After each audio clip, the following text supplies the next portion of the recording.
The Congressman gone wild, Vance McAllister, is still recovering from the leaked video showing him passionately making out with a staffer. Bear in mind, he is a married man, and she also is married, just not to each other. But now we have the possible IDing of the person who leaked it. It's a former, now, staffer of Vance McAllister's, Leah Gordon, a district office manager, who has suspiciously quit just this week. Now, Adam Terry's McAllister's chief of staff. He says, "We won't terminate or discipline any employee until after our internal investigation of the security breach is complete. Gordon resigned on her own." So we don't know at this point exactly how they suspect that it was her, but it is suspected, and she has left.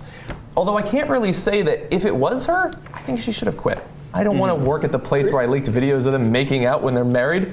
Like I said in the meeting, that would be a very awkward water cooler situation. Yeah, that would be pretty weird. Now, look, there's kind of interesting politics behind this. A lot of the Republicans, including Governor Bobby Jindal, are throwing this Republican under the bus. And you might think, like, oh, well, that's earnest of them, and good for them for being, principled on this.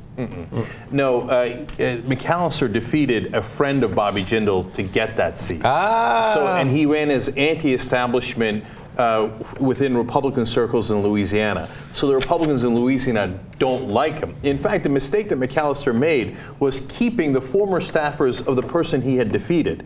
They're the ones, including this woman, Leah Gordon, who leaked the tape. It was a terrible rookie mistake. Oh, well, now we have a story. Now we just got the juice and the meat of the story. So that's really what's going on here. Definitely. That kind of wraps this whole thing up really nice. I had no idea that he kept that. She's a former staffer from the guy she... Well, are you kidding me? I know, that was... Didn't you bring some people from MSNBC with you over here? I actually would have, because I'm that foolishly liberal. Yeah.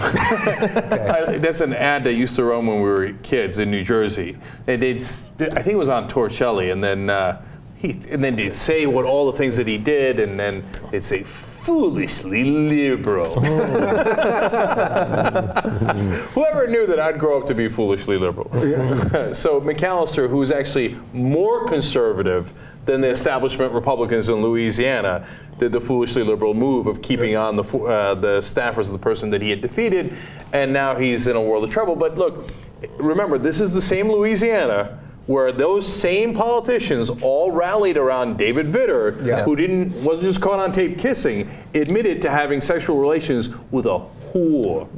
Okay, and yet they were fine with his hypocrisy. But all of a sudden, oh, McAllister kissed somebody, he's got to go. Secretly, he defeated one of our friends. And when by the way, I don't want to disparage the prostitutes who sleep with politicians. That doesn't make them bad. No, that's their job. Yeah, that's their job. They're hard-working Americans. I mean, go ahead. I'm sorry, Johnny. That's okay. No, I just love what politics does to people. Like that, the staffers and the chief of staff who are defending McAllister right now, some of them might theoretically actually be authentically conservative, authentically religious individuals, unlike Vance McAllister. But they have to come out and talk about the breach of security, which they're so much more concerned about than the breaches of the marriages of both of those very willing religious conservatives. Like, that has to bother them, and yet they have to go out and defend them anyway. They should quit just like Leah Gordon. Do you guys think he should step down? I mean, I know I think he should be defeated. He's already said he shouldn't, but I mean, to me, it's like, of course, he's a hypocrite. Of course, he's a politician. He's a hypocrite, and he's running on family values. You're a hypocrite. I expected this. He's probably screwing an elephant on the side too. You know what I mean? Like, this is what we expect. I think she's a Republican too. Yeah.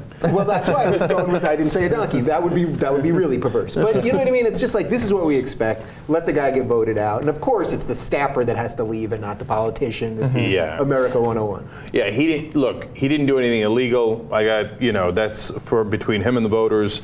And if you thought he was actually family values, if you think anyone is actually family values who's a politician, you're a fucking moron. And so you get everything you deserved. Of course he wasn't family values. The guy whose husband it was, that he was like the woman that he was cheating with, that woman's husband, oh, he was awesome. He's like, McAllister is the most non-religious person I have ever met. Okay, and he's using this, and the poor son of a bitch. He said, I know they were just kissing, but it's still wrong. They weren't just kissing. What did you say? It just wasn't first base. It just wasn't first base in the hallway. Are you saying it healing up? Is that what you're saying? I think they might have held hands too. I heard they went out for ice cream.